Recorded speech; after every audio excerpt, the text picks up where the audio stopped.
mengenai BRICS, kita ini negara berdaulat, negara besar. Negara ini, kalau Anda pernah baca saya nulis di mana di South China Sea, ya, South China Sea. Saya katakan Indonesia is too big to lean to any country. Indonesia terlalu besar untuk berpihak kepada satu negara, Ya maksud saya waktu itu Cina dan Amerika. Kita tidak perlu, apalagi sekarang ini, apalagi dengan presidennya seperti Pak Prabowo, tidak perlu. Jadi kita perlu merdeka, perlu independen. Ya sedikit nakal-nakal lah, menunjukkan bahwa kita punya juga, punya say juga. Apa keuntungan kita dengan BRICS? Ya market kita lebih besar. Karena ini masalah kalau kita tidak hati-hati dengan persoalan yang ada di Tiongkok sekarang, dan juga persoalan di mana di Eropa, di mana gas sekarang dari Rusia di stop mereka, itu akan terjadi nanti masalah krisis energi di mana di Eropa, dan dia turunkan ke Cina, dan Cina masalah ekonominya juga sekarang lagi kurang baik.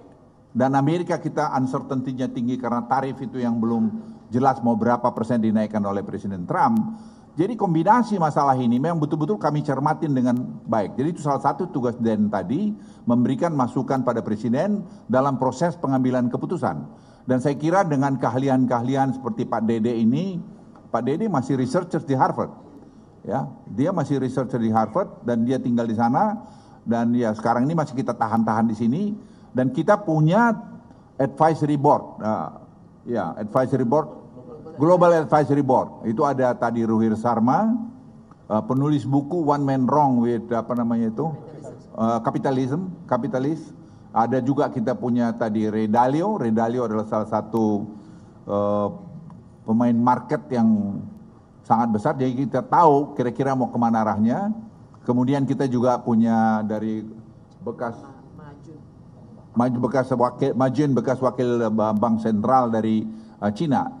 Jadi kita betul-betul mendapatkan informasi yang sangat komprehensif sehingga kita didiskusikan di dalam konsil, dan itu kita berikan masukan pada Presiden. Jadi saya pikir ini yang dulu waktu zamannya pemerintahan yang lalu kita tidak pernah sempat punya. Kita semua banyak action karena memang kebetulan belum ada ini. Jadi berangkat dari pengalaman itu dengan ada ini, ya Presiden bilang juga, dia bilang Pak Ketua ini berarti saya benar juga membuat DEN ini. Ya saya bilang kalau Presiden pasti benar lah, saya bilang gitu. Jadi ingin saya sampaikan pada Anda, ini akan sangat efektif menghadapi keadaan ekonomi dunia dan juga tentu domestik kita sendiri tadi mengenai purchasing power kita yang agak lemah, bagaimana kita dorong. Sekarang jawaban-jawaban itu disiapkan karena saya pikir seperti Pak Arif Ansori, ya dia dengan kepakarannya dia punya kebebasan untuk melakukan sekarang studi apa yang harus kita lakukan dengan data-data yang ada. Kemudian kita juga nangkap dari market dengan adanya si Harry adalah di market yang menangkap tadi bagaimana market merespon setiap policy yang kita buat dan apa yang market tidak suka dengan kita, supaya kita segera respons juga untuk ke depan. Jadi saya pikir kami cukup kredibel menurut saya untuk memberikan respons untuk Indonesia bisa high income country paling tidak 2040, menjadi negara maju mungkin 2050 ke depan. Saya sangat confidence melihat itu karena kita punya hilirisasi, kita punya tadi macam-macam hilirisasi sudah, dan tadi genomic sequencing yang akan dibuat sehingga bibit-bibit kita perbaiki. Kemarin saya juga lapor Presiden, saya beritahu Presiden kita punya kelapa sawit, yieldnya per hektar itu hanya mungkin 1,8 ton. Dengan tadi pengayaan, pemurnian bibit di kelapa sawit kita bisa bikin 6 sampai 7, mungkin 8 ton per hektar. Jadi kalau kita punya 16 juta, mungkin kita tetap target kita 100 juta ton per tahun untuk produksi kelapa sawit bisa kita capai, sehingga nanti kebutuhan untuk pangan dan kebutuhan untuk tadi minyak goreng dan kebutuhan ekspor itu masih bisa terpenuhi.